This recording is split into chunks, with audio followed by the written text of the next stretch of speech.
Cher public, nous vous invitons à prendre place confortablement et à fermer la sonnerie de votre téléphone cellulaire. En cas d'incident, veuillez repérer les sorties de secours les plus près de vous. Bon divertissement. 1, 2, 1, 2. OK, c'est bon, on peut y aller.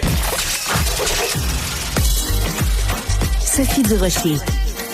Elle met en scène les arts, la culture et la société. Une représentation pas comme les autres. Sophie Durocher. Bonjour tout le monde, j'espère que vous allez bien. Et je vous dis que ça a brassé hier à l'émission.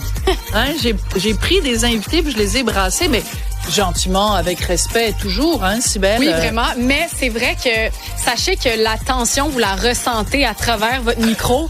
Ben, en studio, je la ressentais aussi. Tu sais, moi, je suis là dans mon siège, je t'écoute.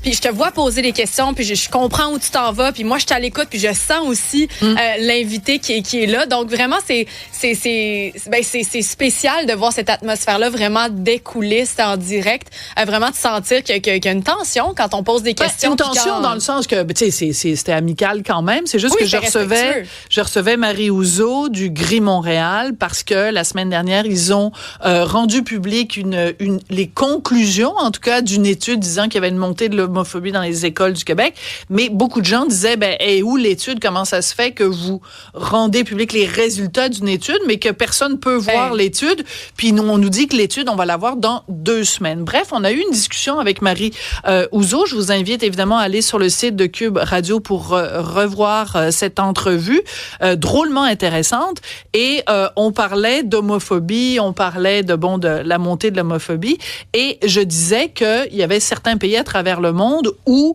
l'homosexualité était tellement condamnée qu'on pouvait être soit condamné à une peine de prison ou la peine de mort. Et j'avais mentionné le Maroc. Au Maroc, oui, il y a une peine de prison, mais pas la peine de mort.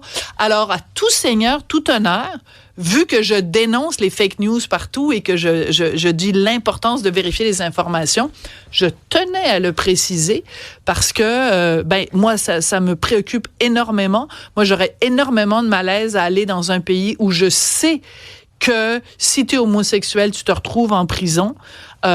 Mais donc, moi, j'aurais un grand malaise, par exemple, à aller au Maroc ou dans certains pays où on considère que les homosexuels n'ont pas les mêmes droits que le reste de la population.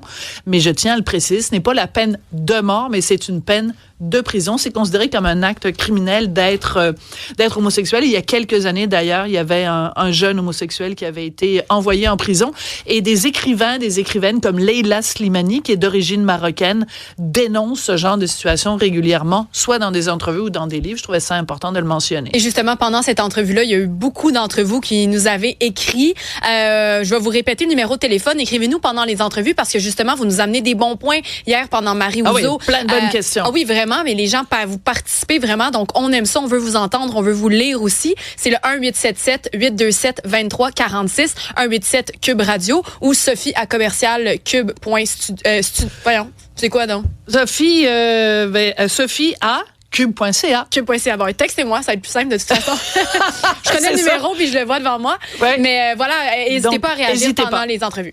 Et vous allez sûrement réagir avec le premier sujet de l'émission. Vous en avez entendu parler. Donc, cette fresque, il y a une mosaïque à l'Hôtel de Ville de Québec. Lors d'une récente visite de leaders autochtones, le maire Bruno Marchand avait décidé de recouvrir la fresque pour ne pas offusquer les gens qu'il recevait à l'Hôtel de Ville. Ça a fait penser à tout le monde a pensé à cette scène, en fait, plus qu'une scène, une histoire qui est vraiment au cœur du film Testament de Denis Arcand, où il y a justement une fresque historique considérée comme coloniale et que, à la fin du film, finalement, on repeint carrément la fresque à la peinture.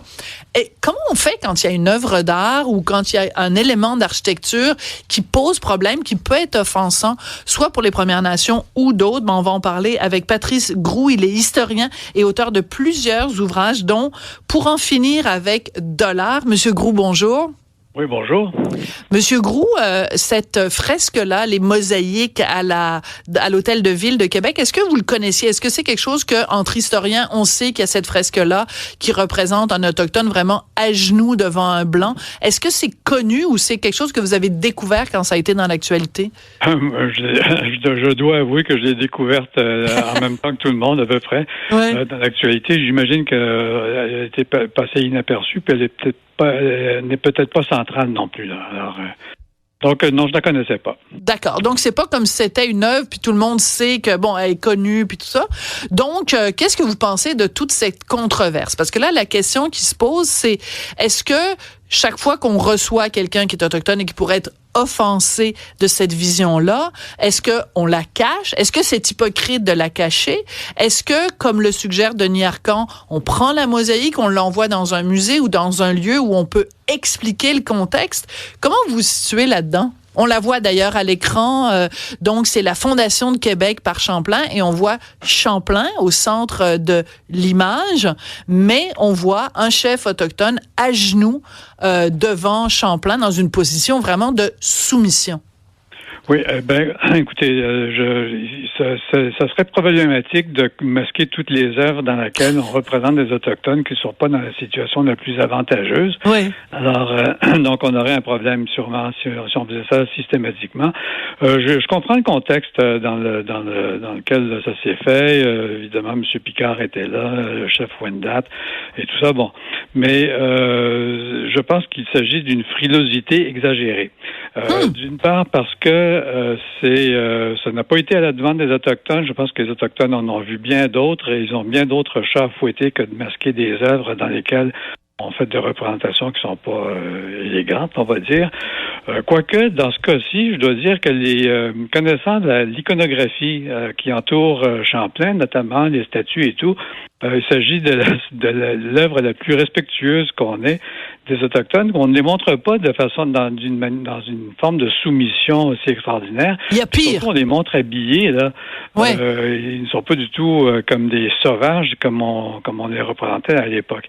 Alors, c'est sûr qu'il y a des inexactitudes. Le chapeau de la coiffe de plumes et tout ne sont pas exacts, là, mais c'est pas une représentation qui est particulièrement négative, là.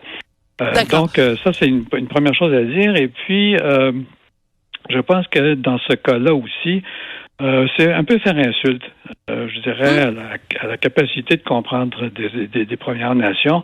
On est dans une situation où on est en train de renégocier beaucoup de choses importantes en termes de territoire et d'autres, et dénoter la présence des Autochtones à la Fondation de Québec, c'est quelque chose de positif, à mon avis. C'est pas nécessairement négatif. Donc, c'est sûr que la forme de la représentation n'est pas la meilleure, mais Del Mistro, qui est l'artiste qui a fait cette œuvre, a travaillé à partir probablement d'indications qu'on lui a données, et puis il demande de l'iconographie existante. Alors, il a fait quelque chose qui était dans le goût de l'époque. On parle du début des années 50. Donc, c'est où déjà on avait une meilleure, on faisait la promotion d'une meilleure image des Autochtones, et je pense que ça reflète bien cette époque-là aussi.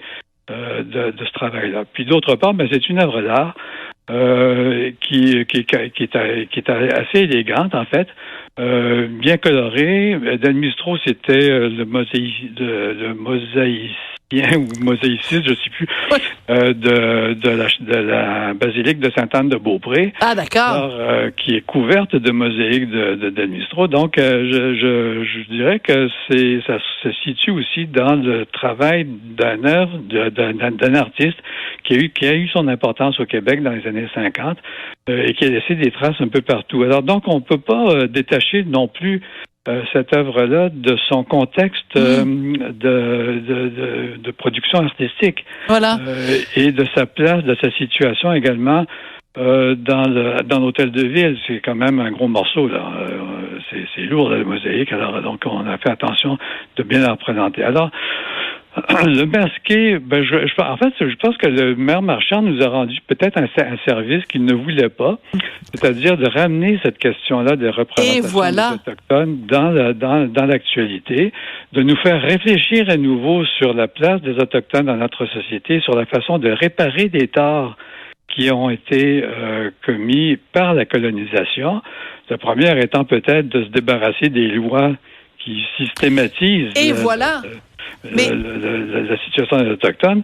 Et puis là, à ce moment-là, on pourra avoir une discussion intéressante. Je suis d'accord avec M. Arcan. Denis Arcan, voilà. Denis Arcan qui dit qu'elle est offensante. C'est vrai. Moi, je pense que oui, puis c'est vrai qu'elle est inexacte.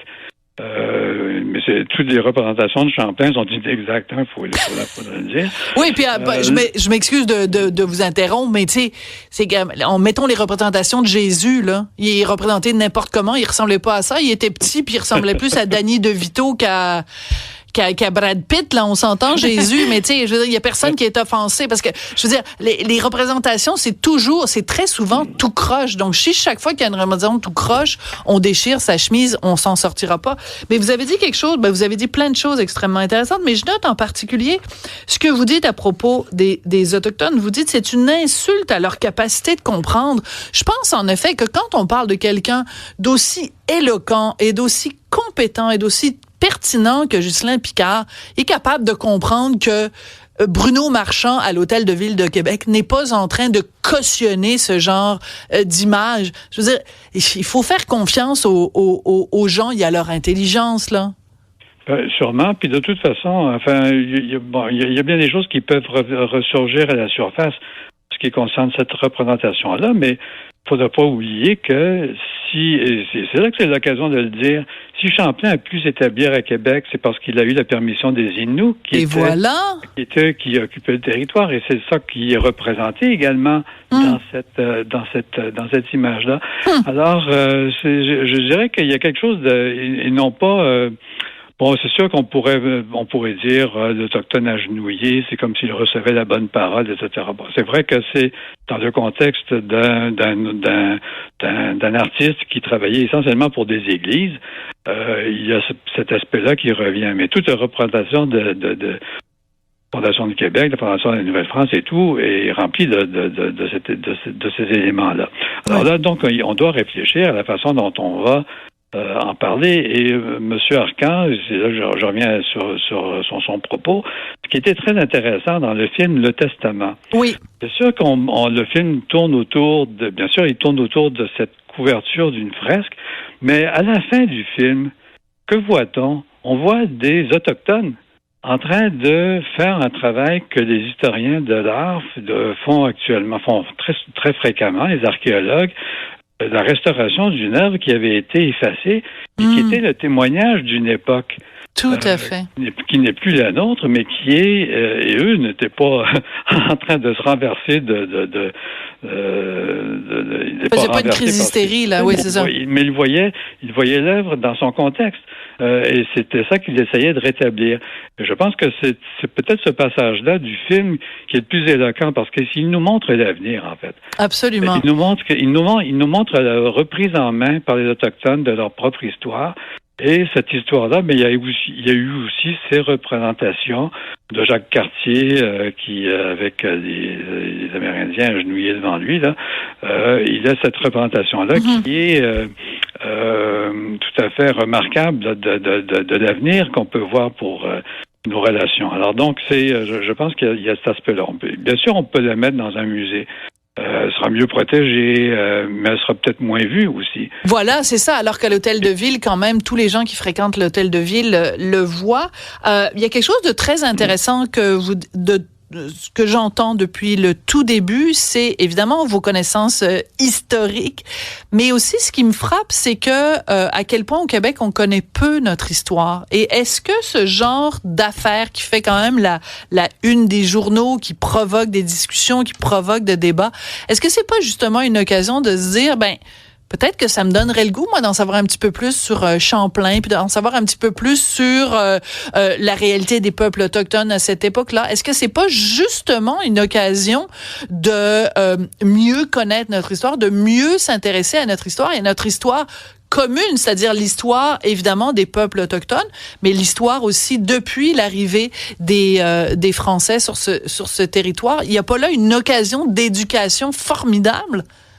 Ben, sûrement qu'on peut en profiter. En fait, c'est pas les historiens qui s'en plaindront de justement qu'on fasse honneur à leurs travaux. Il y a des travaux très qui ont été faits sur ces questions-là. Malheureusement, c'est pas connu du grand public, bien sûr. Et puis, les gens ont bien d'autres chats à fouetter que de compulser des vieux livres d'histoire. Et il faut dire aussi, c'est que notre histoire, elle a évolué dans la façon dont elle est racontée. Alors, donc, il y a bien sûr la Fondation de Champlain, tout ça. Il y avait une façon de la représenter qui circule encore, en fait, parce que vous allez dans une bibliothèque et vous trouvez un ouvrage des années 60, vous allez avoir encore ce même type de représentation, mais il y a des travaux qui corrigent ces choses-là au fur et à mesure. Et c'est peut-être s'il y a un futur musée d'histoire, en tout cas à Québec, qui se fait, ça va être l'occasion justement de rétablir, d'être à la fine pointe de la réflexion historiographique ou historique à ce sujet-là. Et on en profitera à ce moment-là. Et encore une fois, ça nous invite, comme vous le dites, à repenser à notre histoire et à constater que l'histoire n'est pas écrite une fois pour toutes. Voilà, exactement. Elle évolue. Et notre devise a beau être « Je me souviens », il y a bien des affaires dont on se souvient pas. Mon collègue André-Sylvain Latour, qui est rédacteur en chef ici à Cube, avait un petit commentaire pour vous, Monsieur Groulx. Oui. Oui.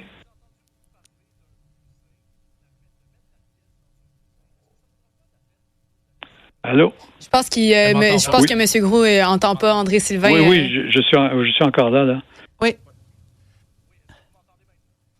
Non, on vous entend pas de l'autre côté. Si vous voulez, André-Sylvain, vous pouvez me le dire dans l'oreille ou simplement le dire à Sophie. On va le dire à M. Groulx qui tentait d'entendre justement ce qu'on disait en ondes, mais malheureusement, on ne l'a pas entendu. Si vous voulez bien me le dire dans l'oreille, peut-être Sophie, en attendant, je vais entendre le message pour pouvoir le répéter à M. Groulx. Excusez-moi, vous m'entendez maintenant? Oui, là, on entend. Oui, là, je vous entends. Je suis vraiment désolé, je pesais sur le bouton, je devais pas le peser. Alors, je me demandais, plutôt que de la retirer et de la mettre dans un musée, cette mosaïque-là, comme vous avez souvent dit, finalement, dans l'entrevue, est-ce qu'on ferait pas mieux dans un objectif d'aider les gens à mieux comprendre la situation, de tout simplement mettre une plaque sous la mosaïque et de la garder à l'Hôtel de Ville de Québec?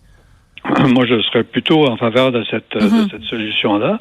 Là, évidemment, c'est aux décideurs de décider, mais je crois que c'est l'occasion. L'occasion est bonne de faire de la pédagogie sur l'histoire de l'art, parler de l'auteur, parler parce que c'est quand même un personnage important. Parler évidemment, bien sûr, de la Fondation de Québec, faire une contextualisation qui permette de comprendre tout ça, puis dire non pas ça c'est mauvais, mais ça c'est bien, mais il y a des problèmes avec aujourd'hui que l'on reconnaît avec cette représentation-là. Et je dirais mieux que ça, là. Pourquoi est-ce qu'on n'aurait pas une œuvre qui faite par des Autochtones? Ah ben oui, ben voilà. Par des Wendat, des œuvres éphémères peut-être, qui seraient déplacées, mais avec ou qui seraient remplacées les unes à la suite des autres, mais d'avoir une occasion de consacrer ce petit espace à une réflexion à laquelle participent les Premières Nations. Absolument. À ce moment-là, on va se laisser là-dessus. Monsieur Groulx, merci beaucoup d'avoir partagé tout ça avec nous. Patrice Groulx, vous êtes historien et auteur au sujet de cette fresque qui décidément fait beaucoup jaser. Merci. Je vous en prie, au revoir.